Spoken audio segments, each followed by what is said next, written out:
Hari ini 5.600 orang. Siap-siaplah kalian murtad hari ini. Terimalah Yesus, bertobatlah dengan segera.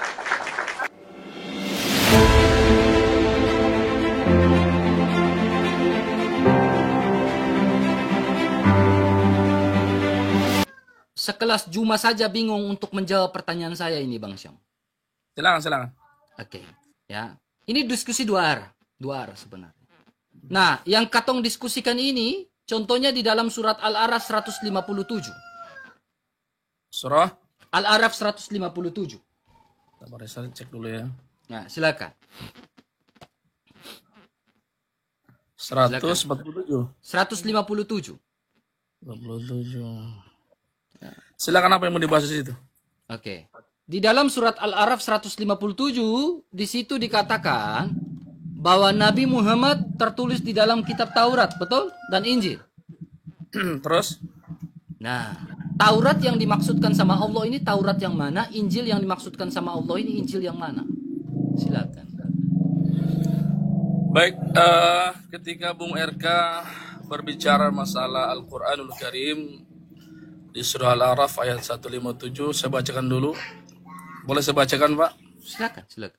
Supaya tidak gagal paham terkait hal ini, karena ini sangat fundamental, ada kaitannya dengan Nabi Muhammad. Alladzina yattabi'u rasul an-nabi ummiyul ladzina yajidunahu maktub. Jadi saya bacakan artinya aja lah, ini terlalu panjang ini.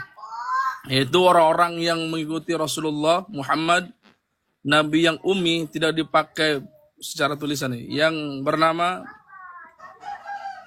mereka ditemukan tertulis di dalam Taurat dan Injil yang ada pada mereka.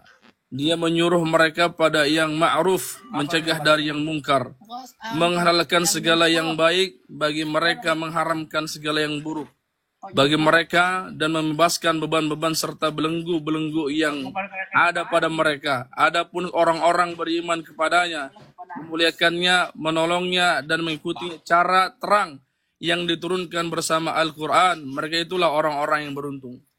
Yang dimaksud dengan di Taurat dan Injil adalah perilaku kebaikan. Jadi Rasulullah SAW tidak pernah mengajarkan sesuatu yang buruk. Yang tentunya Al-Quran itu sebagai pembedanya, sebagai penerang. Jadi sama dengan ajaran daripada nabi-nabi terdahulu, termasuk milat Ibrahim, ajaran Nabi Isa alaihissalam, sama dengan ajaran Rasulullah sallallahu alaihi wasallam. Lalu pertanyaannya yang Anda sampaikan di mana? Titiknya di mana penerangannya? Apakah yang dimaksudkan Anda itu adalah nama tersebut, nama Nabi Muhammad tersebut di Taurat dan Injil itu? Sedangkan yang dimaksudkan di Al-Quran ini, di Al-A'raf ini adalah perbuatan kebaikan, ajarannya yang sama dengan nabi-nabi dahulu hingga Rasulullah sallallahu alaihi wasallam. Oke. Begitu, Bung RK. Oke. Jadi gini, kalau berbicara tentang Taurat, itu siapa yang menuliskan? Taurat ini kan kitab. Ya, kitab. Taurat ini kan kitab. Adapun yang menuliskan Allah alam, karena kami pun tidak memahami penulisan Taurat ini, yang memang saat ini banyak diadopsi oleh Anda juga gitu kan. Ya, Taurat ini siapa yang tulis? Yang menulis. Ya kan, saya ulangi kembali bahwa untuk saat ini pun saya belum mempelajari siapa yang menulis Taurat ini. Ya. Oke, jadi Taurat yang di situ kalau berbicara tentang Taurat, coba Pak Ustadz buka di dalam surah Al-Maidah 45. Al-Maidah 45. Ya. Berarti ayat ini sudah dianggap selesai ya? Oh, belum. Ini ada hubungan, ada konteks. Enggak, kalau seandainya belum satu-satu, Bung RK. Oke, satu-satu. Jadi Taurat yang mana yang di situ kan berbicara Taurat yang menuliskan nama Nabi Muhammad. Perilaku. Ya, perilaku yang menuliskan nama Nabi Muhammad. Bukan. Jadi perilaku Nabi Muhammad di dalam Taurat ini seperti apa? Bung RK, begini. Ajaran terdahulu para nabi itu sama dengan ajaran termasuk milatil Ibrahim, ya. Ajaran dulu sampai hingga sekarang itu sama, mengajarkan sebuah kebaikan yang mengarahkan taat kepada Allah Subhanahu wa taala. Begitu. Jadi ajaran-ajaran itulah yang sampai saat ini Rasulullah SAW sama dengan ajaran-ajaran yang terdahulu diajarkan oleh para nabi, begitu. Yang dimaksudkan Injil apa? Ya sama, Injil itu kan diturunkan kepada Nabi Isa alaihissalam. Definisi dari Injil ini apa? Ini yang di sini dibahas definisinya atau Ya, artikulasi? kita harus tahu definisi dari Injil itu.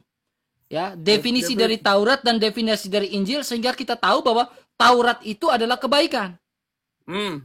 Ya kan? Kita tahu definisi dari Injil, baru kita tahu bahwa Injil itu adalah kebaikan. Nah, kebaikan apa yang menuliskan tentang Nabi Muhammad di dalam Injil? Berarti Anda selama ini mengaku Injil tidak berbuat kebaikan. Nah, kalau berbicara tentang Injil, Injil itu dalam versi kekristenan, ya, artinya kabar baik. Iya, kabar baik kan? Oke. Tetapi kabar baik yang bagaimana? Kabar baik yang menyelamatkan. Isi dari kabar baik itu menurut versi dari Injil adalah dalam Yohanes 1 ayat 14. Sabda itu telah menjadi daging dan diam di antara kita. Gini. Oke, siap. Anda bilang tadi kabar menyelamatkan. Di mana bukti Yesus akan menyelamatkan seseorang? Oke. Ya, silakan. Ya, kita lihat. Ya. Roma 1 ayat 16.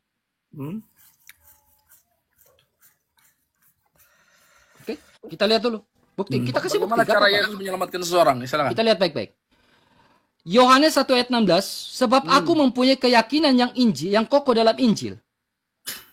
Ya, karena Injil adalah kekuatan Allah yang menyelamatkan. Ya, apakah benar Yesus adalah menyelamatkan? Iya. Ya, silakan. Yes, jelas kata Yesus sendiri. Ya, kata Yesus sendiri. Nih. Yohanes 10 ayat 28, dan aku memberikan hidup yang kekal kepada mereka dan mereka pasti tidak akan binasa sampai selama-lamanya. Ya, dan seorang pun tidak akan merebut mereka dari tanganku. Nah, kita lihat Injil ini apa? Ya. Injil dalam Yohanes 1 ayat 14. Firman telah menjadi manusia. Ya. Sabda yang hidup telah menjadi manusia dan diam di antara kita. Kita lihat dalam bahasa Ibraninya. Ini sistematis. Ya. Makanya kita lihat dari sebuah akar kata arti dari Injil itu. Ya. Ya. Yohanes pasal 1 Yohanes pasal 1 ayat yang ke-14. Ya, di sini dia menggunakan hadafar, nihya, basar. Ya, posyakan betoknu. Jadi dia menggunakan kata basar. Nah, basar ini apa? Nah, saya ingin melakukan sebuah komparasi dan perbandingan. Basar ini apa? Basar di dalam bahasa Ibrani daging. Ya, tetapi kata yang bisa kita lihat adalah besora. Artinya kabar baik. Kabar baik yang menjadi manusia. Dan diam di antara kita. Ya, makanya menggunakan basyar. Kita melakukan sedikit komparasi dengan kata basyar nahu itu. Di dalam bahasa Arab. Artinya apa? Silakan. Basor itu adalah sir. Basirah. Ya, basirah itu adalah sir. Yang tidak tampak. Basirah. Begini, Saudara RK. Basyar itu yang tidak tampak atau yang tampak? Basar itu apa? Ya, gini, basirah itu adalah basyar nahu. Iya, kalau secara ilmu sorof atau nahu, basar itu adalah sesuatu yang ada reaksinya tapi tidak terlihat reaksi itu. Gini. Ya, kita kembali pada sabar bangsa. Berbicara tentang supaya tidak keluar dari jalur, ya, sabar. Biar tidak keluar dari jalur, kita kembali pada topik. Yang dimaksudkan Taurat dan Injil dalam Al-Araf itu kitab atau bukan? Injil itu apakah kitab? Taurat itu apakah kitab? Silakan. Ya, kalau dalam keyakinan Islam, Taurat dan Injil adalah sebuah kitab yang dibukukan ya. Jadi gini, Anda tadi berbicara masalah kabar tentang Injil saja. Taurat itu dituliskan dalam bahasa Arab atau bahasa Ibrani? Sabar. Kalau menyangkut bahasa Ibrani atau bahasa yang lain, memang siapa yang diturunkan di saat itu Torah itu ya itu bahasanya. Jadi begini, Bung RK. Belum selesai itu. Siapa yang diturunkan itu jangan putus-putus penjelasannya, Ustaz. Sabar. Penjelasan itu jangan Ustaz. Gini. Penjelasan Pak Ustaz itu jangan putus-putus, disambungkan aja. Iya, paham. Silakan, sambungkan aja. Saya akan mengejar kalimat penyelamatan bagi umat Kristen misalkan. Yesus Kristus itu menjanjikan keselamatan. Keselamatan seperti apa? Ataukah harus digantung dulu di tiang salib sesuai Galatia ayat 3:13? Oke. Ya, harus mati dulu. Apakah harus begitu untuk penyelamatan seluruh umat Yesus Kristus itu? Ya. Sedangkan, ya kalau kita berbicara mati, Roma 6:23 itu sangat jelas. Upah maut adalah dosa. Ya, itu sangat jelas sekali. Kalau seandainya Yesus mati, maka sejatinya itu sangat bertolak belakang dengan kalimat Roma tersebut itu. Bagaimana pandangan Anda terkait hal ini? Silakan. Oke, baik. Berarti mau keluar dari jalur tema kita kayaknya. Tidak. Ini konsep keselamatan yang Anda sampaikan tadi. Oke, baik. Saya jawab pertanyaan saya, pertanyaan kamu, ya. Nanti tolong jawab pertanyaan saya. Ya, Ya, siap. Oke, jadi Roma 6 ayat 23 itu tidak bertentangan dengan Galatia 3 ayat 13. Tidak bertentangan sama sekali. Bahkan kita bisa lihat di dalam Taurat, ya. Ketika Adam dan Hawa jatuh ke dalam dosa, itu mengalami kematian. Nih, Ustadz, kita lihat ini. Ini kitab Taurat nih, makanya Ustadz gak berani bahas Taurat. Ya, kita lihat Kejadian 2 ayat 17. Tetapi pohon pengetahuan tentang yang baik dan yang jahat itu janganlah kau makan buahnya. Sebab pada hari yang kau memakannya, pastilah engkau apa nih? Mati. Mati di sini. Jadi kematian itu sudah ada. Ya, ketika manusia ya tidak taat akan aturan yang Allah buat. Sudah ada mengalami kematian di situ. Jika manusia tidak taat, manusia mengalami mati. Mati di situ berbicara tentang bahasa Ibrani yang menggunakan kata tamut. Mati secara jasmani. Mati mengalami maut secara rohani. Maut secara rohani. Ya, mati dalam kehidupan yang kekal.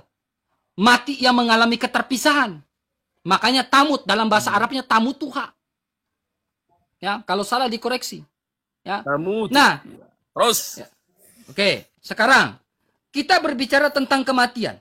Ya, kematian. Ya. Nah, mengapa di dalam Ulangan pasal 28, Ulangan 28 mengatakan, jika kamu taat, kamu diberkati. Tetapi jika kamu tidak taat, kamu akan mengalami yang namanya kutuk atau kematian. Ketidaktaatan Adam mengalami kutuk dan kematian yang berujung pada maut. Sehingga Roma 6 ayat 23, upah dari dosa adalah maut karena ketidaktaatan. Lalu kita lakukan hermeneutika di dalam Galatia pasal 3 ayat yang ke-13. Ya, kita buka Galatia 3 ayat 13. Jadi ketidaktaatan mereka terhadap hukum Taurat, hukum-hukum yang Allah buat, mengalami keterpisahan, mengalami kematian, mengalami maut. Sabar.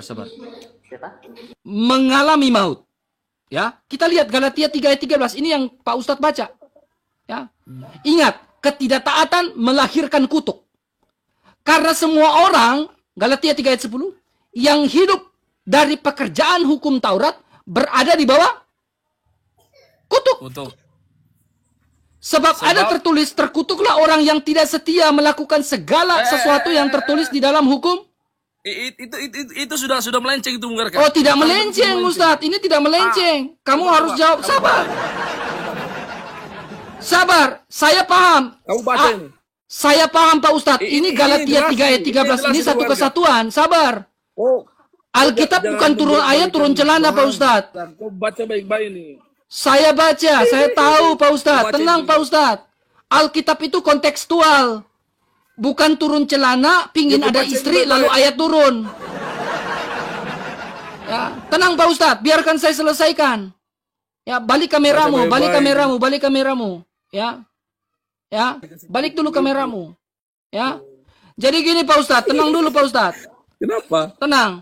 Alkitab itu bukan turun celana, lalu turun ayat. Atau pingin punya istri, lalu punya arat. Atau pingin punya istrinya babu, dijadikan istri, lalu turun ayat. Bukan gitu. Alkitab itu kontekstual. Sangat-sangat kontekstual. Galatia 3, sabar. Galatia 3 ayat, dari Galatia 3 ayat yang pertama, di sini bicara tentang hukum Taurat. Ya, sebelum ayat yang ke-13, kita bicara dulu ayat yang ke-10. Ya, jadi karena ketidaktaatan akan hukum Taurat melahirkan kutuk. Ya, berhubungan dengan Ulangan pasal 28. Ya. Dan bahwa tidak ada orang yang dibenarkan di hadapan Allah karena melakukan hukum Taurat. Karena mereka semua tidak taat dengan hukum Taurat. Sehingga melahirkan kutuk dan maut. Tetapi dasar hukum Taurat bukanlah iman, melainkan siapa yang melakukannya. Ulangan 28. Nih, Imamat 18 ayat 5. Sesungguhnya kamu harus berpegang pada ketetapanku dan peraturanku. Orang yang melakukannya akan hidup karenanya. Akulah Tuhan. Jadi hukum Taurat bukanlah iman, tetapi siapa yang melakukannya. Kristus telah menebus kita dari hukum Taurat dengan jalan menjadi kutuk karena kita. Sebab ada tertulis, terkutuklah orang yang digantung di atas kayu salib. Tertulisnya di mana? Ulangan 21 ayat 23. Bung RK mengakui terkutuk Tuhan. Jadi gini Bung RK. Iya, memang Tuhan mengubah kutuk ketidaktaatan itu menjadi sebuah berkat. Baik. Karena manusia yang tidak taat melahirkan kutuk. Dan kutuk itu tidak bisa membawa manusia ke surga. Sehingga Tuhan mengubah kutuk itu menjadi berkat. Oke, gantian Bung RK. Itu dasar. Secara langsung Anda terang-terangan merendahkan Tuhan Anda sendiri. Saya tidak merendahkan, tetapi dia mengubah kutuk menjadi berkat. Ya, jadi Anda mengakui kutuk itu terhadap Tuhan Anda. Itu Tuhan mengubah kutuk yang manusia karena ketidaktaatan menjadi sebuah berkat. Jangan framing. Jangan framing. Tuhan mengubah kutuk ketidaktaatan menjadi sebuah berkat karena manusia berdosa tidak bisa mengubah kutuk itu menjadi sebuah berkat. Orang berdosa tidak bisa menolong orang berdosa. Ya. Saya tanya kepada Anda. Oke, sabar. Jangan Anda bertanya terus. Tenang. Upah dosa apa? Upah dosa adalah maut karena ketidaktaatan itu. Nah, berarti Yesus saat ini tidak taat kepada Tuhannya. Ya, Yesus tidak taat. Bukan Yesus yang tidak taat, tapi manusia yang tidak taat. Sehingga munculnya sebuah pernyataan dari Santo Gregorius. Mengatakan apa? Orang berdosa tidak bisa sabar, jangan potong. Jangan potong. Jangan potong. Saya jawab. Jangan potong. Jangan potong. Jangan potong. Orang berdosa tidak bisa menolong orang berdosa. Makanya yang tidak berdosalah yaitu Yesus Kristus untuk menolong yang berdosa. Itu yang dimaksudkan dalam Galatia 3. Nah, apakah dengan menolong yang berdosa itu dengan harus mati menabrak maut? Kejadian 2 ayat 17. Sabar gini. Sebelum mengarah ke sana, saya akan bertanya kepada Anda, siapa yang membunuh Yesus? Siapa yang membunuh Yesus? Manusia sendiri. Yakobus pasal 1 ayat 13. Mengapa Tuhan bisa dibunuh oleh manusia? Manusia dibunuh karena dosa yang manusia lakukan. Karena kasih Allah begitu besar. Sabar, Yohanes 3 ayat 16. Karena kasih Allah begitu besar akan dunia ini sehingga mengaruniakan anak yang tunggal. Setiap orang yang percaya kepadanya tidak binasa. Santai mereka, santai. Ya kamu tanya saya jawab kan? Gini Bu RK, hari ini kok kayak ada sesuatu itu terburu-buru kalau ngomong. Ya Biasanya kan itu tipikal orang yang jenius, ngomongnya cepat. Bukan begitu. Orang jenius itu orang jenius itu ngomongnya cepat dan terarah. Bukan begitu. Cek Jadi aja. saya bertanya kepada Anda, masa kamu yang bertanya terus? Dari tadi saya tidak bertanya nih. Apakah bisa Tuhan itu Anda tidak mau ditanya kah? Enggak, saya tanya. Anda kan tanya saya satu kali, saya menjelaskan. Apakah Anda tidak mau ditanya? Biar jelas ini. Sabar. Ketika Anda menjelaskan, ada Sabar. Apakah Anda tidak mau ditanya? Ustadz, dari tadi Anda tanya, giliran saya bertanya boleh? Boleh, silakan. Oke, sekarang. Salah Jabur, sama Torah. Oke, sabar, jangan potong. Kita kembali pada tema kita dalam Taurat dan Injil. Bukan kemana-mana, tema kita di awal Taurat dan Injil loh. Ini loh, keluarga. Jangan gini-gini, jangan takut ditanya Ustadz. Sabar. Kok sabar terus, ini gimana ini? Gantian saya bertanya, gentle dong. Silakan. Bertanya apa? Gentle dong, harus gentle. Ya, masa nggak berani ditanya gitu kan? Nggak berani ditanya. Oke. Ya di situ mengatakan Taurat dan Injil ya. Ya, Taurat dan Injil. Pak Ustadz tadi sudah mengatakan Taurat itu adalah kitab, betul? Ya, betul. Silakan. Oke, sekarang Pak Ustadz perhatikan, Injil juga adalah kitab yang diturunkan oleh Nabi Isa, betul? Betul. Oke, sekarang di dalam Al-Araf 157 ya mengatakan nabi yang umi yang tidak pandai baca tulis. Jadi nabi yang tidak bisa baca tulis ini ya yaitu Muhammad ya yang tidak bisa baca tulis ini Allah katakan tertulis di dalam Taurat dan Injil. Ya, Taurat dan Injil. Nah, ini pengkanonan Alkitab nih. Ya, ingat, ini buku ada ISBN-nya lengkap ya. Ya, saya pakai data ya, ISBN-nya lengkap buku ini. Daftar kitab-kitab perjanjian lama Yahudi ya, yaitu Torah, Nevim dan Ketuvim. Yang dimaksudkan dalam Allah kan Taurat dan Injil. Taurat itu yang dikanonkan oleh orang Yahudi ada 5. Bereshit, Veleshemot, Wayikra, Bemidbar, Elehedebarim. Sekarang Injil juga dimaksudkan sama Allah. Injil itu ada 4. Nih, daftar kitab-kitab yang dikanonkan. Injil Matius, Markus, Lukas, dan Yohanes. Oke, sekarang pertanyaan saya simple. Dari kalimat kitab Taurat, Bereshit, Elehedebarim, yang menuliskan nama Nabi Muhammad itu di mana dari kelima kitab? Dan dari keempat Injil, sabar. Dari keempat Injil, Matius, Markus, Lukas, dan Yohanes, yang menuliskan nama Nabi Muhammad itu yang mana? Kalau ada saya mu'alaf sekarang, lalu kita kaji. Coba gini. Bukti bahwa Allah kamu benar. Saya jawab dengan data ya. Saya jawab dengan data. Al-Maidah ayat 44. Al-Maidah itu Al-Quran atau Taurat? Al-Quran. Kau baca di situ ada penjelasannya Al-Quran. Kau baca. Oke, Al-Quran. Taurat, sedangkan Ya, Taurat gini, ditulis. gini, Sabar. Saya Taurat sebelum itu, jawab sabar. soal Taurat Injil, itu dituliskan di dalam bahasa Arab atau Ibrani? Umar saya akan jawab kalau begini caranya. Begini Sabar. saya menjawab. Taurat Ketika itu Anda bertanya dituliskan tadi, dalam bahasa Arab atau saya Ibrani? bertanya. Anda menjawab, saya diam loh. Ya makanya kita Diam, perjelas dulu. Taurat Tidak itu gini, dituliskan warga. dalam Kalau bahasa Anda Arab atau diskusi Ibrani? dengan baik, ketika saya akan menjawab sesuatu sesuai pertanyaan Anda, saya akan Oke, jawab. silakan. Kalau Kamu Anda jawab. gitu loh. Al-Maidah berapa? Ini Taurah ya, Taurah Al-Maidah Saya ayat baru tahu. 44. Baca. Taurat dituliskan dalam bahasa Arab ini. Tidak, ada penjelasan di situ. Sebelum saya jawab ke sana ya. Ya, saya baru tahu Taurat dituliskan dalam Al-Maidah bahasa ayat Arab. 44. Silakan. Kau bacalah. Ya, aku baca. Sesungguhnya kami telah menurunkan Taurat, kan? Nah, terus Taurat diturunkan kepada siapa nih? baca dulu semua. Di dalamnya ada petunjuk dan cahaya. Nah, betul. Terus. Oke. Dengannya para nabi yang berserah diri kepada Allah. Nah. Memberi putusan atas perkara orang Yahudi. Nah. Orang Yahudi kan? Terus. Nabinya adalah Musa kan? Ya, Berarti terus. pakai bahasa Ibrani bukan bahasa Arab nih. Ya, baca.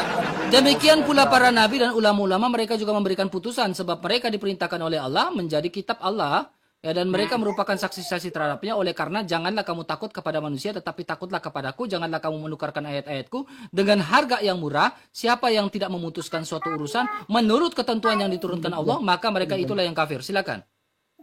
Mana nama Nabi Muhammad yang saya tanyakan? Nah, sabar. Sudah sangat jelas bahwa Taurat itu adalah sebagai petunjuk. Sekarang tentang Injil, kamu baca, kau buka lagi. Sabar, Di selesaikan surah dulu Al-Maidah satu-satu. Taurat yang menuliskan nama Nabi Muhammad itu diturunkan kepada Nabi Musa. Oke, sekarang saya sudah menunjukkan data dalam pengkanonan bahwa Taurat itu ada 5 kitab yang menuliskan nama Nabi Muhammad yang mana? Ya, di Al-Araf itu kan sangat jelas bahwa perilaku kebaikan, sesuatu kebaikan. Saya di situ jelas Al-Araf itu kan nama-nama. Ajarannya dari Nabi sebelumnya mengajarkan tentang ketauhidan. Brother, kau baca Ah. baik-baik ini, brother ya. Kau baca baik-baik ya. Ya, kau baca Tadi baik-baik. kau sudah baca tadi kan? Kau baca Sekarang baik. saya jawab lagi tentang Sabar. Injil. Kau baca baik-baik dulu. Kau baca baik-baik. Sabar. Kau baca baik-baik. Bagaimana Bang RK ini? Sabar. Kau baca baik-baik. Orang Halo? yang mengikuti Rasul Muhammad, Nabi yang umi, tidak pandai baca tulis, namanya Ya, mereka temukan. ya terus baca Nama yang tertulis. Di sini bukan bicara kebaikan, tetapi bicara tentang nama. Jangan sampai situ dibacanya sampai tuntas. Ya, Mereka tertulis di dalam Taurat dan Injil yang Terus, ada pada untuk mereka. Dia menyuruh mereka yang pada ma'ruf. makruh. Ya Nah, silakan. jadi perbuatan kalimat ma'ruf itu Pak yang ada di kitab-kitab tersebut begitu loh Pak. Namanya mana? Dibaca sampai selesai Ya itu. Taurat itu siapa yang tulis? Musa kan? Baca sampai selesai dulu bro. Saya minta kau tunjukkan di dalam Taurat, bukan dalam Al-Quran. Itu Welcome. loh. Saya itu meyakini Anda itu orang cerdas ya, orang cerdas. Saya mau meyakini itu. Tapi terkait hal ini saya kira sedikit tidak cerdas ini. Ya, Makanya saya kan, kalau makanya Anda gini. menjelaskan kepada saya. kalau Anda ingin mengetahui hal tersebut, baca sampai tuntas dulu. Ya, silakan jelaskan Taurat yang saya tanyakan. Ya, tadi sudah jelas Anda kan, sendiri bahwa- yang menunjukkan bahwa Taurat itu Hah? adalah petunjuk dan cahaya. Al-Maidah 44 kan? Iya betul. Nah, dan sekarang Petunjuk Al-Quran dan itu sama. cahaya itu dituliskan oleh siapa? Nabi siapa? Taurat itu. Yang menulisnya saya tidak memahami hal itu. Nabi Musa kan? Diturunkan Yang kepada jelas, Nabi Musa kan? Taurat diturunkan di atas gunung Sinai kepada siapa? Nabi Musa kan? Oke. Betul. Berarti Nabi Musa mencatat tentang Nabi Muhammad sesuai Al-Araf 157. Bukan mengajarkan, pengajarannya, Pak. Pengajaran apa yang diajarkan oleh Nabi Musa? Jadi gini, pengajaran Nabi Musa adalah kebaikan-kebaikan ma'ruf yang tadi disebutkan oleh di Al-Araf itu, ya. Berarti tidak ada nama Nabi Muhammad di dalam Taurat. Nah, kalimat nama Nabi Muhammad ya memang secara detail tidak disampaikan. Tidak ada. Selesai udah. Begini ya Bung Erka. Udah Yang selesai. dimaksud dalam Al-Araf itu adalah perilaku dan perbuatan dari zaman Oke. dahulu hingga zaman sekarang. Tapi Berarti- sangat beda sekali dengan Berarti Injil. Nabi Musa tidak pernah menubuatkan nama Nabi beda Muhammad, sekali betul? Dengan Biblos Anda. Biblos Anda itu menyimpan Sabar, berbagai sabar. Injil. Berarti nama Karena Nabi Yesus Muhammad sama tidak pernah Paulus, dinubuatkan sangat sama berbeda Nabi Musa, pengajarannya. betul? Kalau Yesus itu sangat jelas. Jangan di-mute Bang Res. Buka mic-nya, buka mic-nya. Kenapa di mute-mute begitu, Jangan di-mute Kak? moderator. Gini Bang. Berarti Nabi Muhammad tidak pernah dinubuatkan dan atau secara jelas Nabi Musa tidak pernah kenal nama Muhammad, betul? Betul. Udah jelas, udah selesai. Betul. Berarti Allahnya Nabi Musa berbeda dengan Muhammad karena Musa saja tidak mengenal Muhammad. Betul Jadi kan? begini Bu Erka. Bu Erka. Betul kan? Betul kan? Hmm? Betul kan? Musa tidak mengenal Nah, Muhammad kan? Makanya begini saya sampaikan di Al-Araf itu sangat jelas. Ulangi bahwa lagi. Musa tidak pengajaran mengenal Nabi Muhammad Musa, kan?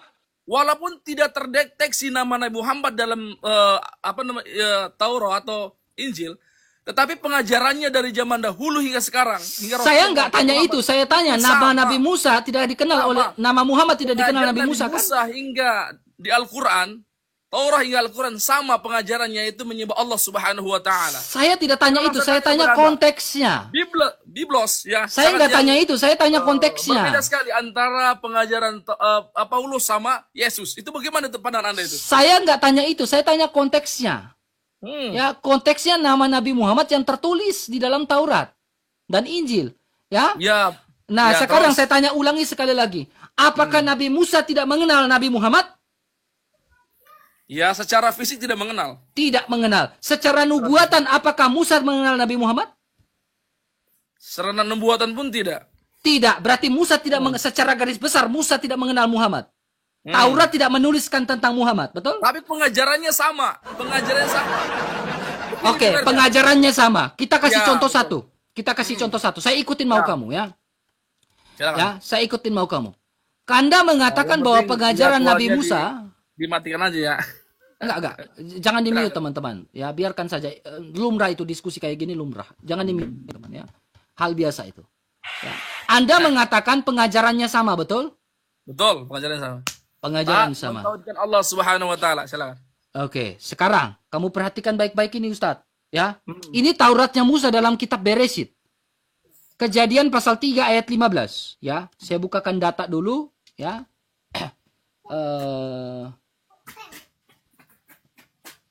Targum ya.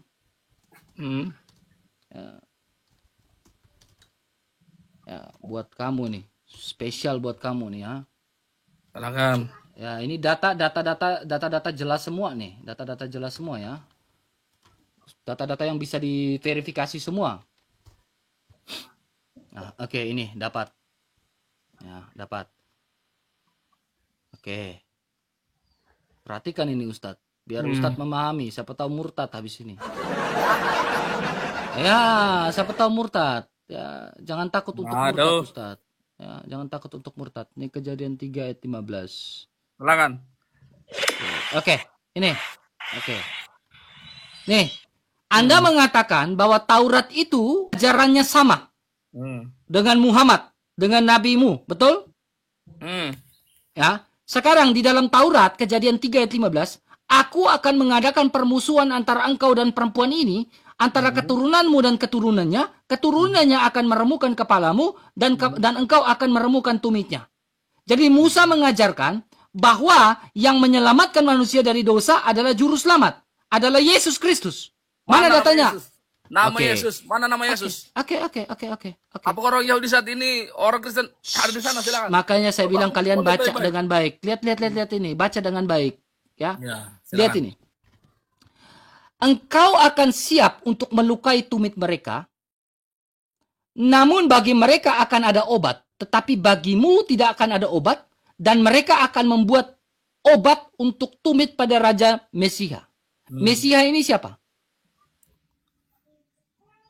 Terus. Saya tanya, Mesiha ini siapa? Yang menyelamatkan Terus, manusia terus, itu adalah Mesias. Mesias ini siapa? Kamu nanti baca kalimat Mesias itu apa? Terus. Enggak, saya tanya, Mesias ini dalam bahasa Ibrani kan? Ya, terus baca. Di dalam bahasa Yunani kan Kristus kan? Nah, apakah... Nah, sabar. Di dalam terus, bahasa terus. Arab artinya almasi kan? Kamu percaya Mesias adalah almasi di dalam bahasa Arab? Ya, terus. Betul atau tidak? Bukan Yesus tapi Nabi Isa ya, Nabi Lah, Isa. sekarang ini Mesias loh. Mesias ini siapa? Nabi Isa. Ya, sekarang Mesias akan datang menyelamatkan. Berarti Isa akan atau Yesus akan datang menyelamatkan manusia dari belenggu dosa. Betul? Kamu mengakui nggak Nabi Isa itu sebagai Mesias? Saya mengakui dong. Berarti Yang kamu menyelamatkan? mengakui Nabi Isa itu sebagai Nabi? Memang sebagai nabi, tetapi nabi yang mana dulu? Karena Kristus Nabi yang dibunuh, atau ya? Kristus memiliki 3 jabatan. Imam, raja, dan nabi. Saya nggak bahas kristologi sekarang. Ya, tetapi di situ Yesus Kristus sebagai Mesias. Kamu mengakui itu? Juru selamat yang akan menyelamatkan manusia dari belenggu dosa. Di dalam Targum Jonathan 53 ayat 13, Mesias itu menderita. Hamba yang menderita. Oh, itu Targum Jonathan. Jelas. Nah, sekarang kembali pada pokok pertanyaan kamu. Ya. Pernyataan kamu yang mengatakan bahwa Nabi Musa ajarannya sama dengan Muhammad. Apakah Muhammad atau Musa atau kalian menerima Islam, menerima Yesus sebagai juru selamat? Tidak. Berarti berbeda dengan Musa. Selesai. Kalau kalian tidak menerima Yesus sebagai juru selamat, berarti kalian tidak mengenal Musa.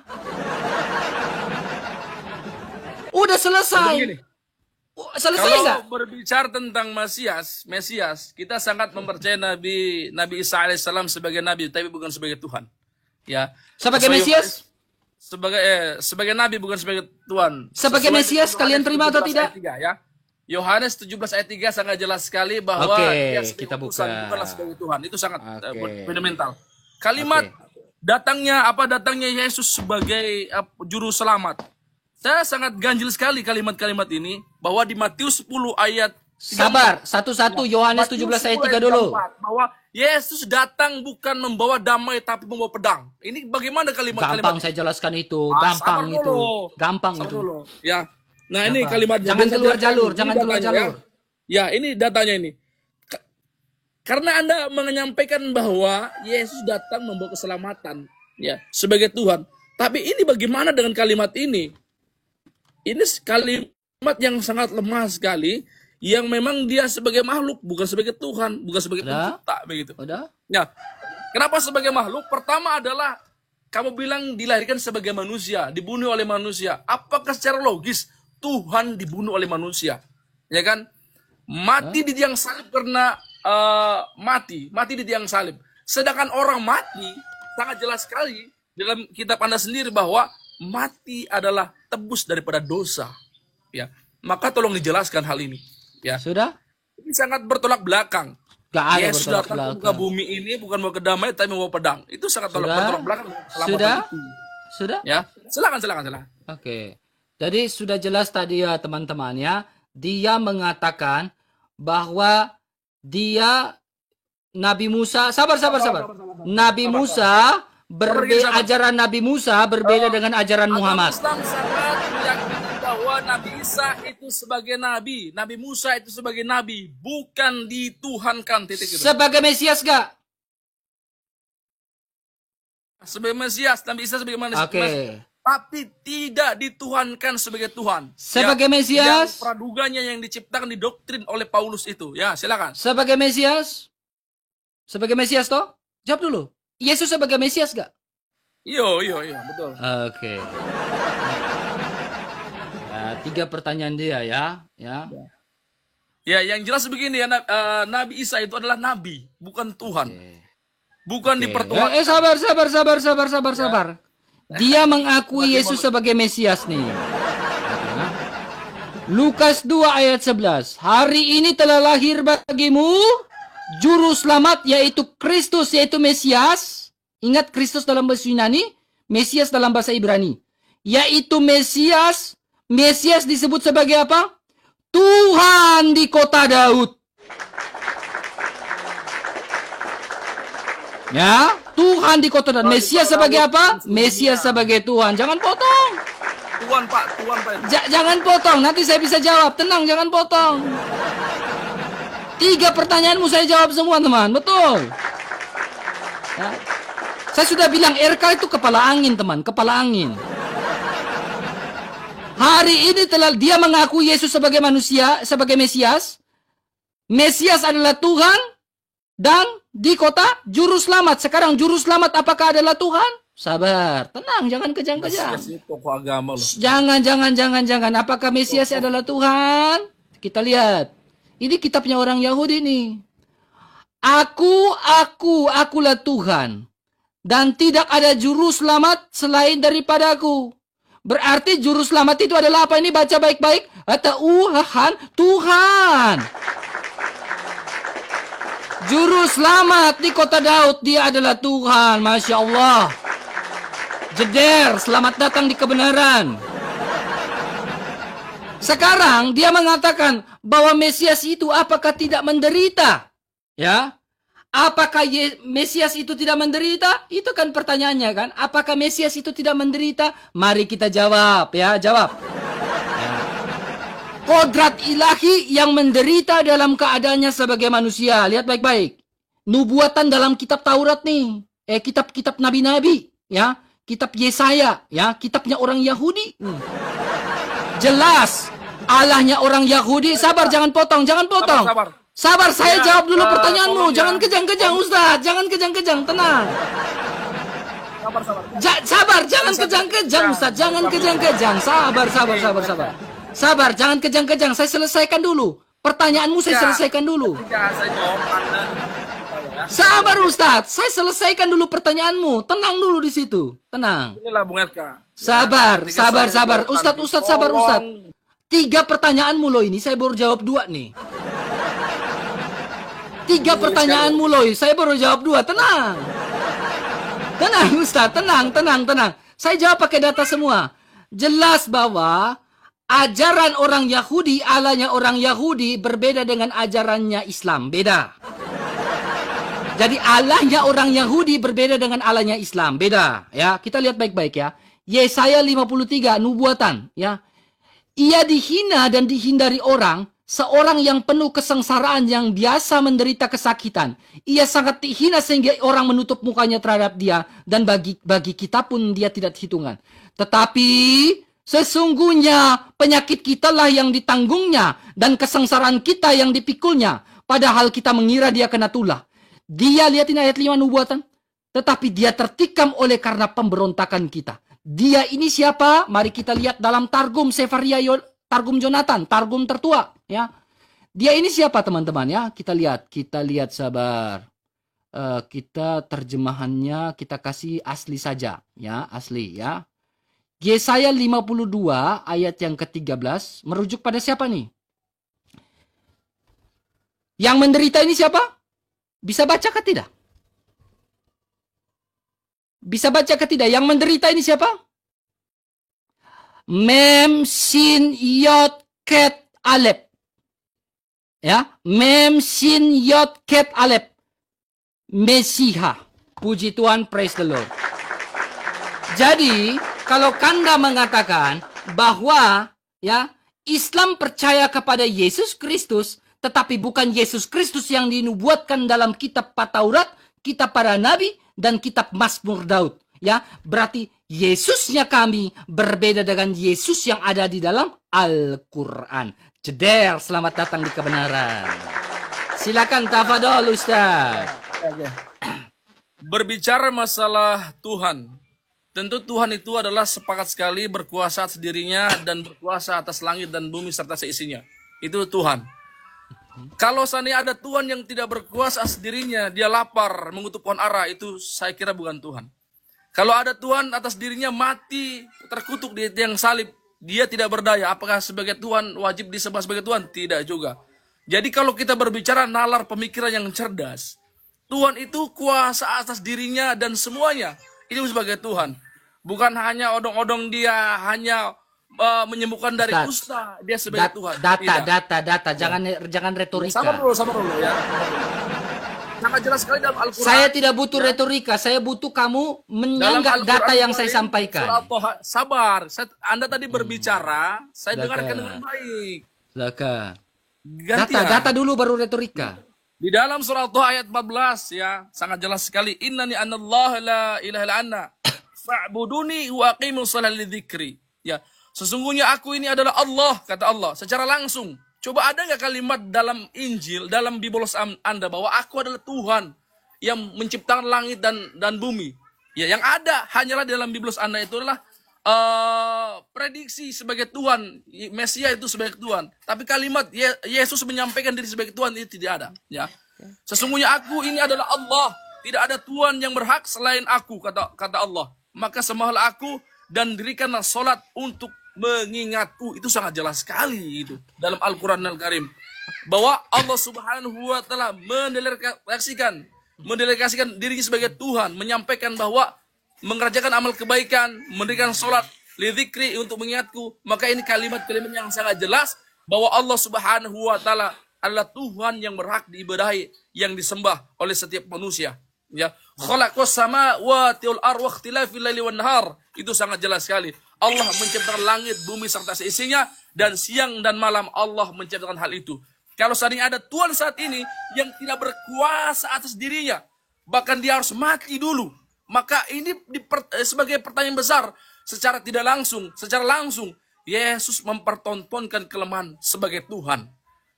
Mempertontonkan sebagai kelemahan sebagai Tuhan apa? Di antaranya itu mati di tiang salib, dibunuh oleh ciptaannya. Demikian, silakan. Udah, oke, mantap.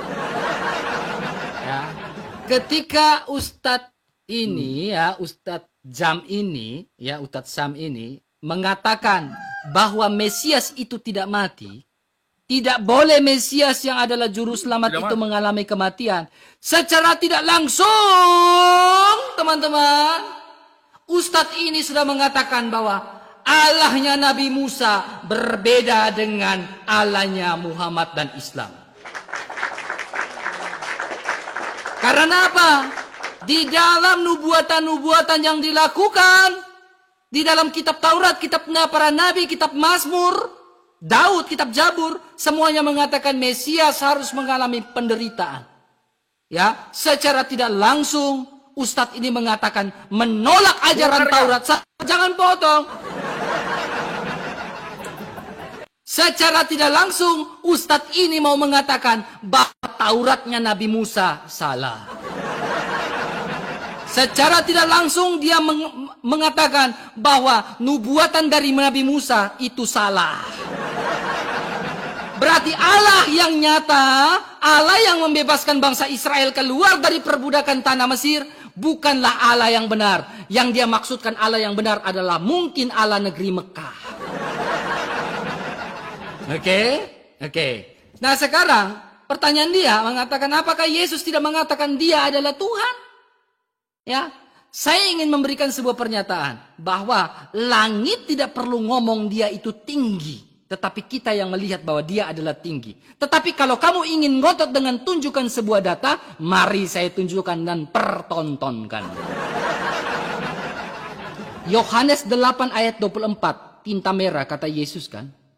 Karena itu, Yesus bukan ngomong saja aku, tetapi dia ngomong dia adalah dia. Ya lihat ini. Karena itu tadi aku berkata kepadamu bahwa kamu akan mati di dalam dosamu. Sebab jikalau kamu tidak percaya bahwa, lihat ini, akulah dia, kamu akan mati dalam dosamu. Lihat, di sini ada kalimat tunggal pertama dan tunggal ketiga. Aku dan dia. Aku sebagai tunggal pertama, dia sebagai tunggal ketiga. Jadi kalian mengatakan huwa. Yesus itu bukan cuma ngomong dia itu adalah aku, tetapi dia bilang akulah huwa itu. Kita lihat apakah benar? Benar dong, masa RK bohong, masa Alkitab bohong. Nih, lihat ini. Gimana, Ya, makanya baca nih, tenang. Ya. Di sini dia mengatakan apa nih? Dalam bahasa Ibrani, Alep nun yot, hewa alep. Ya, Alep nun yot. Ya, ini hirek ya. Anihua. Akulah anihua itu. Ya, akulah dia. Bukan cuma tunggal pertama, tetapi dia juga menyebutkan dia itu tunggal ketiga. Jadi pertanyaan saya simpel kepada kamu, Ustadz. Sabar. Kamu hanya bertanya, giliran saya bertanya dong. Ya silakan. Tadi kamu mengatakan bahwa Allah kamulah yang menciptakan langit dan bumi. Ya kan? Tentunya Allah kamu tahu yang diciptakannya itu bulat atau datar. Ya. Tunjukkan satu ayat dalam Al-Quran. Kalau Allah kamu menciptakan bumi itu bulat. Ya.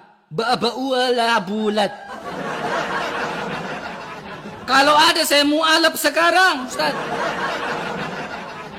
Bukti bahwa Allah kamulah yang menciptakan langit, menciptakan bumi itu. Allah kamu tentu tahu bahwa bumi yang dia ciptakan itu adalah bulat. Jangan sampai Allah menciptakan bumi yang lain, datar. Bumi yang kau pijaki sekarang ini kan bulat, bukan datar. Nah, tunjukkan bahwa Allah kamulah yang menciptakan bahwa bumi ini bulat di dalam Al-Quran. Bulat. Silakan, tabado laki. Ya, jangan malu-malu. Kalau ada bilang ada, tidak bilang tidak. Jangan muter-muter ya. Kayak gasing jangan ya. Silakan. Ya. Saya udah jawab semua pertanyaan kamu. Di mana Yesus mengatakan dia adalah Tuhan? Bukan cuma dia yang menyebut dirinya aku, tetapi dia menyebut dirinya adalah dia. Aku dan dia. Akulah dia. Nah, silakan. Baik. Jawab dulu pertanyaan saya baru bertanya. Bung RK, jawabannya sangat tidak masuk ke logik ya. Karena begini, apa yang saya tanyakan, Bung RK menjawab dengan kalimat Torah. Torah itu kan memang kitab yang diturunkan kepada Nabi Musa alaihissalam yang tentu mengarah kepada Allah Subhanahu wa taala. Sedangkan yang saya maksud adalah Tuhan itu kenapa mempertonton kelemahannya? Ya, kematian itu sangat jelas bahwa kematian itu mati di tiang salib adalah tebusan daripada dosa. Apakah betul Tuhan Anda itu berdosa dulu harus mati menebus dosa? Ini sangat pertanyaan besar. Secara anak kecil pun, anak TK pun akan bertanya, kok Tuhan kok mati gitu kan?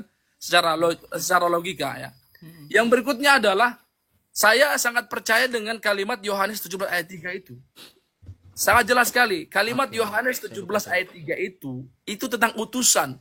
Ya, yang mengutus adalah Allah Subhanahu wa taala mengutus Nabi Isa. Untuk apa? Untuk nabi. Untuk sebagai tuan, bukan Tuhan ya.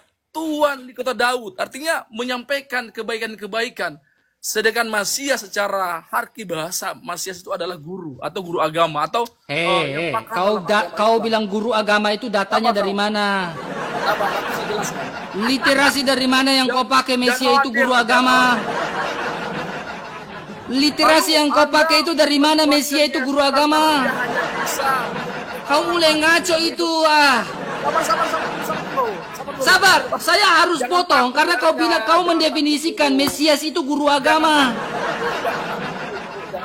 Enggak, saya enggak takut. Ketika kau bilang Mesias itu guru agama, literasi yang kau pakai itu dari mana? Jawab dulu. Jangan kau pakai literasi yang tidak jelas. Kenapa kalau saya jelaskan kamu kayak takut gak mengerti? Enggak, karena kamu ngejelaskan tidak sesuai data. Kau bilang Mesias itu artinya guru agama. Kan kacau. Datanya saya sampaikan. Asal bunyi kau itu. Mau coba? Sabar. Silakan, pakai literasi yang jelas. Di sini bicara data dengan saya. Oke. Saya bawa data tadi Yohanes 17 ayat 3, sangat percaya sama itu ya. Saya percaya, nanti saya jelaskan, saya lupa tadi. Itu saya sangat sepakat dengan kalimat itu bahwa Yesus diutus sebagai utusan, bukanlah sebagai Tuhan. Kalau Anda menjawab kalimat bahwa Yesus tidak perlu pengupahan diri sebagai Tuhan, tidak perlu dia menjawab aku adalah Tuhan, tidak perlu. Lalu pertanyaan juga bagi saya sebagai orang awam misalkan tentang Yesus. Lalu siapa yang mentuhankan Yesus? Dari mana kalimat mentuhankan Yesus itu? Bagaimana caranya mentuhankan Yesus sedangkan dirinya tidak yakin terhadap sebagai Tuhan? Bumi, jangan Ya kan? lupa. Ya. Oke, nanti saya jawab itu ya. Nanti Ya. saya juga jawab Yohanes Gimana 17. pertanyaan? Saya akan jawab Itu Yohanes 17 ayat pertanyaan. 3 habis ini. Jadi banyak pertanyaan. Saya juga akan jawab Yohanes Tuhan 17:3. Saya itu lupa tadi. mempertontonkan kelemahannya, dia harus mati dulu. Tuhan itu mengutuk pohon ara. Nanti saya bukakan juga di kitab Anda ya, pohon ara mungkin sudah Konteks baca dulu juga. tentang kealahan ini kita Tuhan bicara itu adalah mempertontonkan kelemahan-kelemahannya, maka saya kira kalimat kelemahan ini tidak berhak dilabelkan sebagai Tuhan itu. Itu pertama. Oke, gampang itu, gampang. Yang berikutnya adalah tentang langit dan bumi. Ya. Bulat ya. Coba Anda baca Eksplisit ya, bumi bulat ya. Az-Zumar ayat 5. Az-Zumar ayat Khalaqas samawati Az-Zumar ayat berapa, Ustaz? Hah? Az-Zumar ayat 5. Oke, silakan. Khalaqas samawati wal ard. Jadi gini Bung RK, kalau didiskusi sama saya ketika Anda mengkritisi Al-Qur'an, itu Anda harus bisa baca Al-Qur'an. Silakan. Bisa baca Al-Qur'an? Jawab bumi bulat, Enggak, tunjukkan Anda data ke bisa saya. nggak baca Al-Qur'an? Jawab udah, jangan muter-muter. Saya aja enggak, sabar, kau dengar dulu. Saya aja enggak suruh kau baca Ibrani loh, karena saya tahu kamu enggak bisa loh. Tapi dia tidak mampu membaca kalimat Al-Qur'an. Ya kamu membahas tentang Yohanes 17 ayat 3 tetapi enggak bisa bahasa Yunani. Saya balikin. Ayo, bisa, ayo. Saya suruh kau mau baca bahasa Ibrani, kamu bisa enggak? Bisa. Bener. Ya, nih. Saya jawab nih ya. Enggak, kamu bisa bahasa Ibrani? Bisa. Saya tunjukkan. Nggak perlu, saya jawab dulu ya. Muter. Bro, kamu ini lagi diskusi dengan saya yang suka belajar bahasa Ibrani juga, bro. Ya, Makanya, silakan jawab dulu, bumi itu bulat atau enggak, silakan. Pokoknya saya lagi kupas dulu ya. Silakan, Injil Anda itu silakan. dari Kejadian sampai Wahyu. Saya kupas-kupas dulu ya. Silakan jawab. Dari Kejadian sampai Wahyu saya pelajari gitu ya. Baik. Jawab. Bumi bulat. Sabar dulu, Bro. Dia mulai gugup, teman-teman. Wah. Yukawilu lailu 'ala an-nahar. Yukawilu nahara 'ala al-laili wa sakhara as-sama wal qamar kullu yajri li ajalin musamma. Ala huwal azizul ghaffar ya, yang artinya dialah Allah menciptakan langit dan bumi dengan haknya yang benar. Dia menutupkan malam atas siang, menutupkan siang atas malam, serta menundukkan matahari dan bulan, masing-masing beredar menurut yang ditentukan. Ketahuilah, dialah Allah yang Maha Perkasa lagi Maha Pengampun. Itu dengan kalimat langit dan bumi. Kalau kalimat bulat dan datar saya belum menemukan. Gagal DR kamu alaf. Dia udah jujur ya. Gagal RK mualaf sekarang. Sabar. Saya cari data yang lain ya. Sabar dulu. Gagal RK dimualafkan sekarang.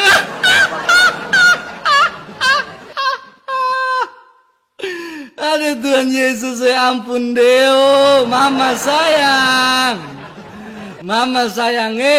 Saya sudah bilang saya akan mualaf kalau lo ulat bulat. Gitu.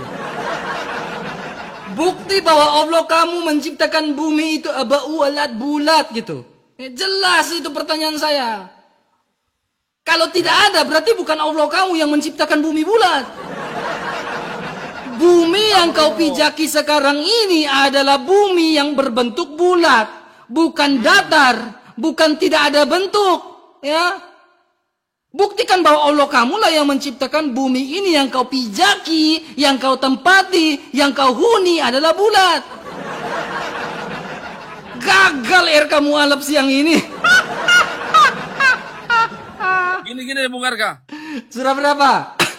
Terkait masalah pengkajian bulat dan datarnya bumi ini, itu kan ilmu mertologi itu, ilmu apa? Ilmu alam. Saya nggak tanya mertologi, saya tanya di Al-Quranmu.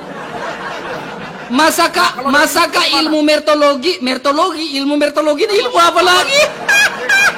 Mertologi apa? Kok ilmu mertologi dari mana? Geografi alam. Kau kalau belajar ilmu tentang itu, brother, masakah ilmu pengetahuan lebih tahu daripada Al-Quranmu? Masakah ilmu pengetahuan lebih maha tahu daripada Allahmu? Nggak mikir, makanya saya ajak kalian berpikir. Sekarang saya jawab pertanyaanmu ya.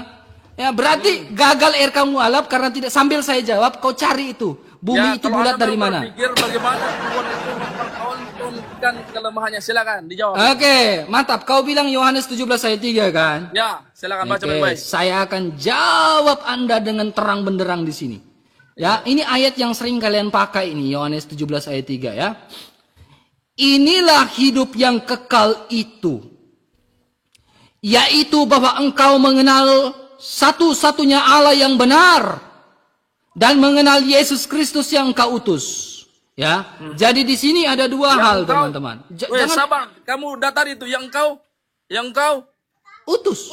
Nah, siapa yang mengutus? Ya kan saya belum jawab. Santai. Baru jawab mertologi, sabar. Sabar. Ini saya baru baca nih, ya. Di situ ada dua hal, Allah yang benar dan siapa yang diutus. Oke? Allah yang benar itu siapa? Ya. Allah yang benar itu bukan Allah kamu, bukan. Bukan. Ya, mana datanya? Lihat ini, kita lanjutkan. Makanya saya bilang Alkitab bukan turun celana, turun ayat. Silakan. Sabar. Allah yang benar itu dipanggil sebagai apa? Bapa. Ya, agar mendapat, ingat baik-baik, teman-teman yang beragama non-Kristen, ya, yang beragama non-Kristen, hari ini juga harus kalian murtad, ya.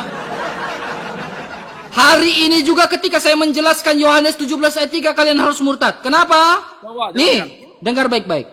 Untuk mendapatkan hidup yang kekal, harus percaya Sang Bapa, yaitu Allah, dan percaya kepada Muhammad atau Yesus nih. Untuk mendapat hidup yang kekal harus percaya Yesus atau Sang Muhammad, bukan? Yesus di sini. Yesus sebagai utusan agar kamu mendapatkan hidup yang kekal, ya. Lalu kita lihat ayat kelimanya, ya. Oleh sebab itu, ya Bapa, ya, Allah itu dipanggil dengan Bapa. Islam tidak pernah memanggil Allah dengan sebutan Bapa. Permuliakan aku, Yesus, padamu sendiri dengan kemuliaan yang kumiliki, yang Yesus miliki di hadiratmu sebelum dunia ada. Sebelum dunia ada. Jadi, sabar, jangan potong. Yesus Kristus adalah utusan yang sudah ada sebelum dunia ada. Berbeda dengan Nabi Muhammad yang menjadi nabi pada usia 40 tahun. Ya, Yesus Kristus sebelum dunia, jangan potong Ustaz. Jangan potong Ustaz. Jangan potong Ustaz. Takut banyak yang murtad di bawah ini, serius. Jangan potong Ustaz. Ustaz, ada etika Ustaz. Tenang Ustaz. Kalem. Ya, kalem. Saya tahu Anda ketar-ketir karena di banyak ini banyak yang greget dan akan murtad nih siang hari ini. Habis ini banyak yang DM saya untuk murtad, teman-teman. Serius. Tidak ada. Ya. Jadi Yesus Kristus adalah utusan yang sudah ada sebelum dunia ini ada. Jadi siapakah dia? Jangan potong Ustaz.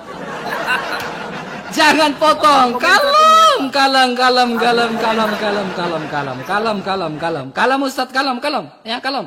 Saya akan jawab. Saya tidak takut ditanya iman saya. Alkitab saya tidak akan takut ditanya. Ya, jadi tenang. Ya, RK itu tidak akan pernah takut ditanya imannya, ya. Jadi dengar baik-baik. Ayat 10-nya. Segala milikku, berarti miliknya Yesus, adalah milikmu, milik Sang Bapa. Dan milikmu adalah milikku. Dan aku telah dipermuliakan di dalam mereka. Jadi miliknya Sang Bapa adalah milik Yesus Kristus. Lantas kenapa Yesus dikatakan sebagai utusan? Kita lihat ya. Pertanyaan yang sangat bagus. Kenapa Yesus Kristus dikatakan sebagai utusan? Utusan kok sudah ada sebelum dunia ada? Nah, itu pertanyaan kita. Ya, utusan kok sudah ada sebelum dunia ada? Saya pakai ayat yang kau bawa loh, ya. Utusan kok sudah ada sebelum dunia ada? Siapakah dia itu? Ya, siapakah Yesus Kristus itu? Kok kita jadi penasarannya? Dia sudah ada sebelum dunia ada? Ya, kita baca sama-sama ayat demi ayat, teman-teman. Yohanes 8 ayat 42. Kata Yesus kepada mereka, "Jikalau Allah adalah Bapamu, kamu akan mengasihi aku. Lah Islam kan tidak pernah memanggil Allah dengan sebutan Bapa, makanya nggak mengasihi Yesus. Sebab aku, Yesus, keluar dan datang dari Allah. Jadi kenapa Yesus dikatakan sebagai utusan? Karena Yesus keluar dan datang dari Allah. Siapakah dia? Yohanes 10 ayat 30. Sebab aku dan Bapa adalah Esa. Esa itu kesatuan yang unity. Dalam bahasa Ibrani, Anif, Ha'af, Ekat, Anaknu. Masya Allah. Luar biasa. Lalu, sabar Ustaz. Apakah utusan ini tidak menciptakan? Sama seperti Bapa yang menciptakan. Apakah utusan ini tidak menciptakan? Menciptakan dong. Kenapa Yesus dikatakan menciptakan? Nih. Yohanes 5 ayat 17. Tetapi ia berkata kepadaku, Bapakku bekerja sampai sekarang, maka aku pun bekerja juga. Ya, siapakah Yesus Kristus ini? Apa yang dia kerjakan? Apa yang Yesus kerjakan? Apa yang utusan ini kerjakan? Apa yang utusan ini menciptakan? Pada mulanya adalah firman. Firman itu bersama-sama dengan Allah. Firman itu adalah Allah. Lalu bilang apa? Oke. Sabar. Saya jawab nih. Sabar. Segala sesuatu dijadikan oleh dia, oleh firman. Dan tanpa firman tidak ada satupun yang telah dijadikan. Lalu dia bilang apa? Firman itu telah menjadi manusia dan diam di antara kita. Ya, firman inilah yang menciptakan bumi itu adalah bulat. Ya, Yesaya, dalam kitab Yesaya, ya. Dalam kitab Yesaya, Alkitab mencatat bahwa dia sang dia yang Yohanes 1 ayat 3, firman, dia yang bertahta di atas bulatan bumi. Oke, saya jawab. Ya, jadi sangat runut, sangat jelas, firman itulah yang menciptakan bumi itu bulat. Bukan firman tidak menciptakan dan tidak tahu bumi itu bulat. Saya akan mentahkan semuanya. Bantahkan dulu kalau Allahmu yang menciptakan bumi itu bulat. Ada dunia dan isinya itu, Tuhan Anda sudah menjadi Tuhan. Saya akan mentahkan semua. Oke, saya akan jawab juga menurut Taurat. Silakan. Yesus Kristus itu tidak menjadi Tuhan selama dia belum disalib. Saya mentahkan semua. Ternyata Tuhan Anda Siapa itu bilang? Tuhan. Siapa bilang? Oke, nih. Silakan. Ya, saya jawab nih. Roma 14 ayat 9. Kau baca baik-baik. Ya. Sebab untuk itulah Kristus telah mati dan hidup kembali, supaya ia menjadi Tuhan, supaya ia menjadi Tuhan, berarti sebelumnya belum jadi Tuhan, baik atas orang-orang mati maupun orang-orang hidup. Ini kalimat Roma 14 ini bagaimana? Ini mementahkan semua yang Anda dugakan tadi dari awal itu. Jadi Anda aja malu ini di kalimat ini. Tidak malu, saya bisa jawab. Ternyata Yesus belum menjadi Tuhan selama dia belum disalib, belum mati, harus mati dulu. Nah, kematian itu adalah kelemahan bagi Tuhan itu sendiri. Secara tidak langsung Tuhan Anda mempertontonkan kelemahannya. Harus mati dulu supaya ia menjadi Tuhan. Nah, ya, ini perlu menjadikan akal waras itu loh, Bung RK, ya. Ini dijawab semua. Jadi seluruh perdugaan Anda dari awal itu dimentahkan di Roma 14 ayat 9. Bahwa dimatikan dulu agar dia menjadi Tuhan. Ayo silakan. Oke. Mencret. Sudah? Gak ada mencret. Kenapa saya bilang gak? Kenapa saya bilang saya nggak mencret? Kalimat supaya Tenang. Saya jawab nih. Menjadi. Buku besar ini sudah saya baca, teman. Tenang. Dia menjadi Tuhan. Tenang. Saya bisa jawab itu, Ustaz. Saya bisa jawab. Jangan kejang-kejang, kalem, Ustaz. Kalem, ya. Ya, dengan Anda tidak bisa sabar. Dengan Anda tidak bisa membuktikan Tuhan Allah menciptakan bumi itu bulat, sebenarnya persoalan selesai. Ya, persoalan selesai. Ketika Al-Qur'anmu tidak bisa membuktikan bahwa Allah mau menciptakan bumi itu bulat, jangan potong. Kalimat bulat dan datar. Jangan potong, Ustaz. Jangan potong, saya bisa jawab itu, tenang. Jangan potong, Ustaz. Saya lagi jawab nih, jangan kejang-kejang dia. Ada dia kejang-kejang nih. Ya, selesaikan dulu omonganmu, silakan. Selesaikan dulu. selesai sini ya. Selesaikan dulu, Maka selesaikan dulu. coba bagaimana Roma 14 ayat 9 itu? Silakan dijawab. Ya ini gua mau jawab, gua mau jawab. Dia dijadikan Tenang. Tuhan. Apakah begitu? Tenang, tenang. Sedangkan kematian adalah penebus daripada dosa. Apa orang yang terkutuk Ya dosa? ini saya mau dosa, jawab, dosa, Ustaz. Maut adalah upah Ustaz dosa. tenang, Ya. Ustaz. Saya mau jawab, Ustaz tenang, tenang. Jangan takut. Dipelajari. Kalau saya jawab ini, Ustaz, saya Ternyata yakin. URK tidak cerdik di kalimat ini. Lah, ini saya saudara, mau jawab. Kenapa? Saya Dari mau jawab. awal sampai akhir dikatakan di Roma 14 ayat 9. Saya mau Silakan jawab ini. Ya. Mereka cari Tenang, cari saya mau aja. jawab. Ya, silakan. Ternyata ini Tenang, jangan takut. Saya mau jawab nih. Ya, saya yakin. Kenapa dia takut, teman? Kalau saya jawab ini, selesai. Habis ini banyak yang murtad, teman. Serius. Karena apa? Poin pertama, sebenarnya perdebatan ini sudah selesai. Ketika Ustadz Zam tidak sanggup menunjukkan bahwa bumi itu bulat diciptakan sama Allah, bumi yang kalian pijak ini. Makanya saya bilang, percuma kalian sekolah sampai S2, ujung-ujungnya sampai profesor, sampai doktor, kalian bilang bumi itu datar, percuma. Karena apa? Kitab, jangan potong dulu, saya lagi retorika nih. Lagi saya retorika, tenang dulu Ustaz. Tetapi yang paling terpenting adalah Tuhan Saya yang lagi jawab nih Roma ini dan- udah siap nih. ya bulat dan luas apa ya dan Udah saya datar siap itu jawabannya menjadi ini, persoalan. tenang, mertologi Karena tenang. Tuhan adalah sang pencipta. Tenang Ustaz, Tentang Ustaz kalem. kelemahannya. Kalem Tetap dulu bergantung Ustaz. kepada Allah Subhanahu wa taala. Bukan bergantung kepada Tuhan. Kalem. Gimana saya mau jawab? Ustaz kalian kejang-kejang nih. Gimana saya mau jawab teman-teman? Ustazmu kejang-kejang sama saya nih. Gitu. Ternyata dimentahkan kalimat-kalimat Dia tadi takut dari kalau Allah saya jawab ini banyak yang murtad habis ini. Serius. bahkan di Roma 14 ayat 9. Lah ini gua mau jawab, tenang. Tuhan mati dulu yang salib. Belum jadi Tuhan teman-teman. Apakah Tuhan apa ya? Terlahir bumi. Aduh, terkejang-kejang deh, aduh. Besar. Ustaz, kalem. Yesus. Lah ini gua mau dijadikan jawab. Tuhan setelah dia mati dulu. Lah ini Roma gua mau 14 jawab, ayat gua mau 11. jawab. Silakan. Tenang, kalem. Oke. Kenapa saya bilang saya mau jawab dia selalu potong? Karena apa? Selesai saya jawab ini, yakin hari ini banyak yang DM saya untuk murtad.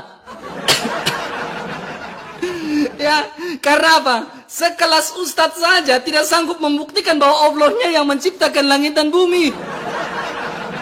Ya, bagaimana saya mau masuk Islam? Jangan potong dulu. Silakan. Lagi retorika, sabar.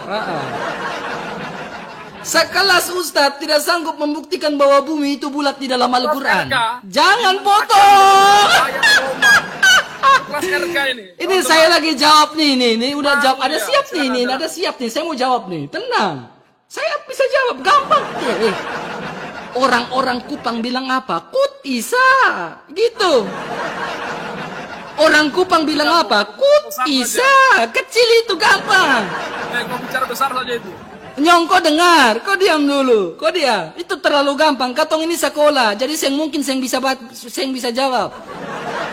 Dengar Ustaz, katong ini bukan tamat SD, BST, baru tiba-tiba jadi Ustaz, tidak. Katong ini bukan tamat SMP, baru tiba-tiba jadi Ustaz, tidak. Katong sekolah tinggi-tinggi sampai S1, sampai S2, baru katong bisa ada di depan kamera kayak begini. Bicara banyak, kau jawab saja itu. Makanya kau dengar baik-baik. Sebenarnya Yo, ketika dia tidak bisa membuktikan bumi itu bulat, selesai. Sekarang kita menjawab pertanyaan dia, teman-teman ya. Kita jawab pertanyaan dia. Ini sebuah perjanjian baru ya, ditulis oleh Daniel Durkheim. Ya, Daniel Durkheim, ya. Lalu di sini berbicara tentang apa? Ada ISBN-nya ya, jelas ya. Ya. Jawab itu pakai data, diskusi yang ilmiah itu gitu. Ya. Di sini berbicara tentang apa? Prinsip-prinsip, ini Roma ya. Ya. Prinsip-prinsip yang menentukan tingkah laku berhadapan dengan hal-hal biasa. Dimulai dari Roma 14 ayat 1. Ya, Roma 14 ayat 1. Sekarang kita lihat di sini ya. Nah, sabar. Ini saya punya tulisan ini. Oke. Ya, kita lihat di sini. Ya, tetapi tidak semua orang-orang yang mempunyai pengetahuan. Ada orang yang karena mereka karena masih terus terikat dengan pada berhala-berhala, makanan daging-daging, ya, itu sebagai daging yang dipersembahkan kepada berhala. Ya, konteksnya ini bicara konteks nih. Oleh karena itu hati nurani mereka lemah. Hati nurani mereka itu dinodai, ya, oleh penekanan adalah tambahan-tambahan. Ya, meski demikian. Ketika kita melihat Roma 14 ayat 1 sampai 15, yang kau bilang tadi Roma 14 ayat 9 kan? Ya, Roma 14 ayat 9 kan kau lihat tadi? Ya, aku baca ini. Ya. Ya. Sampai 15 ayat yang ke-13, Roma 14 ayat 1, 15 ayat 3, lebih dekat sangat sulit untuk memastikan apa yang sebenarnya yang sedang terjadi. Ya, yang sedang terjadi. Nah, sekarang kita lihat konteks tentang manusia yang lemah karena iman, ya. Anda membaca hanya sepotong ayat. Ya, kenapa saya bilang Anda hanya membaca sepotong ayat? Nih, orang yang lemah iman, ya, lihat ini. Roma, ya, kencang ini, makanya. Kau lihat baik-baik. Tergoncang, Bu RK. Tidak akan tergoncang. Bu RK, coba tarik nafas. Ya, sabar kita jawab nih, sabar. Jangan potong, jangan potong. Sebab, lihat ini. Ayat 7. Sebab tidak ada seorang pun di antara kita yang hidup untuk dirinya sendiri. Terus. Ya, dirinya sendiri. Ya, jadi mereka lemah karena iman. Dan tidak ada seorang pun yang mati untuk dirinya sendiri. Tidak ada. Terus. Sebab jika kita hidup untuk siapa nih? Terus baca terus. Tuhan. Gampang, kamu tenang, jangan potong. Dan jika kita mati untuk Tuhan. Ya, jadi baik hidup ataupun mati, kita adalah milik Tuhan. Ya. Betul. Sebab itu, sebab untuk itulah Kristus telah mati. Nah, konteksnya di atas ini. Tenang dulu, jangan potong. Jangan potong, saya bisa jawab Ustadz. Coba beretika Ustadz, coba Ustadz beretika. Saya bisa jawab ini, gampang banget ini Ustadz. Ya, ini gampang banget buat saya. Gampang banget buat saya. Sebab tidak ada orang pun yang akan hidup untuk dirinya sendiri. Sebab jika kita hidup untuk Tuhan. Jika kita mati untuk Tuhan. Baik hidup ataupun mati, kita adalah milik Tuhan.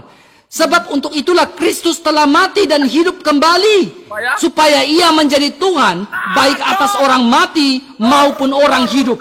Dor, memang kenyataannya seperti itu. Ya. Artinya apa? Dengar baik-baik Ustadz. Jangan potong Ustadz, tenang. Artinya apa? Orang yang awal mulanya lemah karena imannya, jangan potong. Orang yang awalnya yang lemah imannya, yang tidak percaya Yesus adalah Tuhan, ketika Yesus mati, mereka percaya bahwa Yesus adalah Tuhan. Orang seperti kamu yang tidak percaya bahwa Yesus adalah Tuhan, ketika Yesus menunjukkan sesuatu yang luar biasa, maka kamu yang tidak percaya Yesus adalah Tuhan, Dia adalah Tuhan. Selesai, ya. Tetapi apakah engkau menghakimi saudaramu atau apakah engkau menghina saudaramu? Sebab kita semua harus menghadapi tahta keadilan Allah. Jelas. Ya, kamu sendiri sudah menjawab ayat ini. Yesus adalah Tuhan nih. Kamu adalah milik Kristus. Kamu yang awal mulanya tidak percaya Yesus Kristus, ketika kamu percaya Yesus adalah Tuhan, kamu adalah milik Kristus. Haleluya, luar biasa, puji Tuhan. Ternyata Ustadz ini bukan lemah iman, hilang imannya. Iya, kamu lemah imannya. Banyak bohongnya ya teman-teman. Enggak ada bohongnya, karena kamu tidak memahami Alkitab. Ya, mereka, saya kira hari ini Anda tidak mampu. PR, Allahmu yang menciptakan bumi. Ya, ya betul. Allah. Jadi,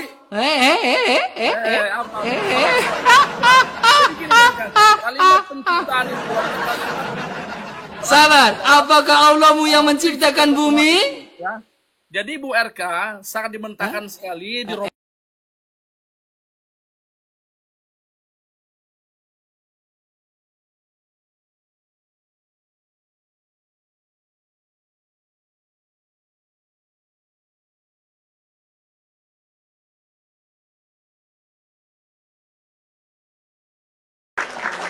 Ustadz, dari apa? Dari kita bicara Taurat.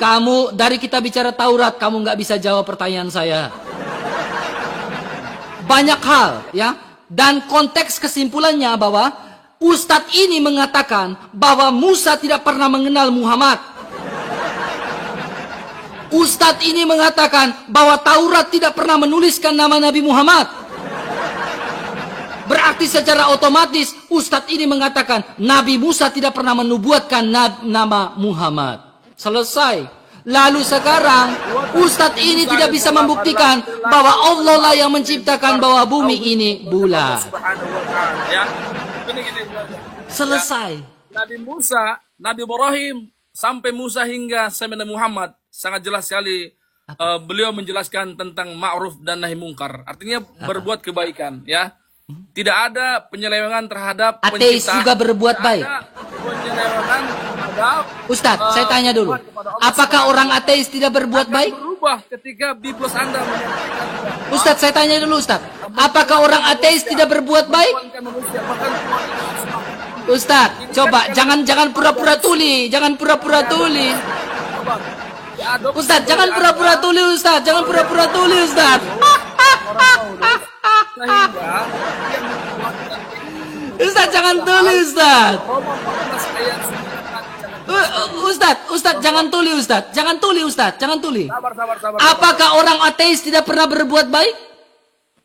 Ya, setiap manusia berhak berbuat baik. Dari mana orang ateis tahu bahwa cara berbuat baik itu? Dari mana mereka belajar? Tidak menyalahi aturan. Orang ateis belajar dari mana mereka berbuat baik? Dari ranah kehidupan. Berarti Allahnya orang ateis adalah ranah kehidupan. Ya Allah alam, dia Wallahu alam bisawab. Makanya dengar baik-baik Ustaz, dengar baik-baik ya. Dengar baik-baik. Ustaz dengar baik-baik ya. Tenang Ustaz. Tenang Ustaz. Ya. Terdahulu Nabi Ibrahim sampai Nabi Muhammad adalah pengabdian kepada Allah Subhanahu. Musa tidak mengenal Allah negeri Mekah. Nabi Musa tidak pernah mengenal Allah negeri Mekah. Abraham tidak pernah mengenal Allah negeri Mekah. Yang tidak langsung Anda telah melemahkan agama Anda sendiri. Pertama adalah Oke, sekarang Ustaz. menerima Roma 14 ayat 9 bahwa Saya menerima dan orang yang tidak percaya Yesus pun menerima. Makanya mereka percaya Yesus adalah Tuhan. Lewat kematian Yesus Kristus, mereka percaya bahwa Yesus adalah Tuhan. itu sudah sangat jelas sekali Anda lemah. Saya tidak lemah. Justru kematian Yesus Kristuslah yang membuktikan bahwa dia adalah Tuhan, dia adalah Mesias. Ada upah